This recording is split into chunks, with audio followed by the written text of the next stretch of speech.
এক টুকরো লেবু, একটা কাঁচা লঙ্কা। মাঝে মাঝে যখন কিছুতেই আর ঝোল ঝাল খেতে একদমই পছন্দ হয় না, অনায়াসেই এরকম একটা রেসিপি তৈরি করে ফেলবেন। খুব সুন্দরভাবে এক থালা ভাত নিমিষের মধ্যে ফিনিয়ে দিয়ে সেদ্ধ হওয়ার জন্য বসিয়ে দিলাম। এর মধ্যে দিয়ে দিলাম 2 পিস মাছ।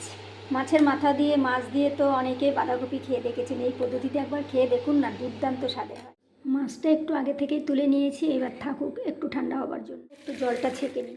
ওইদিকে কপিটা ঠান্ডা হতে হতে আমি এই মাছের থেকে খুব সুন্দর করে কাঁটাগুলো বেছে নিই। হয়ে গেছে মাছের কাটা বাছা।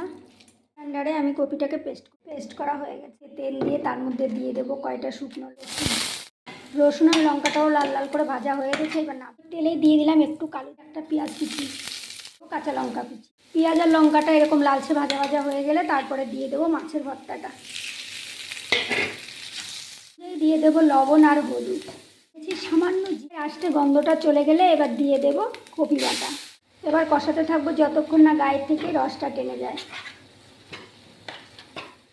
এই অবস্থায় দিয়ে দেবো 1/2 চামচ গ্রেট করা আদা। এদিকে আমি যে আগে থেকেই লঙ্কা রসুন ভাজাটা তুলে রেখেছি, সেইগুলোই আমি হাতের সাহায্যে একটু গুঁড়ো করে নেব। বাঁধাকপি আর মাছের গায়ে রসটা প্রায় শুকনো শুকনো ভাব হয়ে এলে সেই অবস্থায় আমি দিয়ে দেবো এই রসুন আর লঙ্কার গুঁড়োটা। একদম রেডি হয়ে গেছে, এবার নামিয়ে নিই, তারপরে খেয়ে দেখার পালা।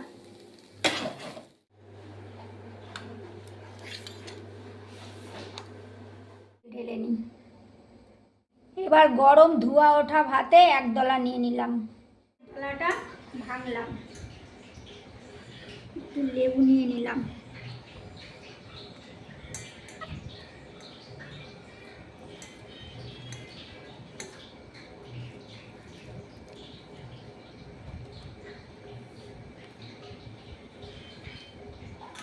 অমৃত অমৃত বলে বোঝাতে পারবো না।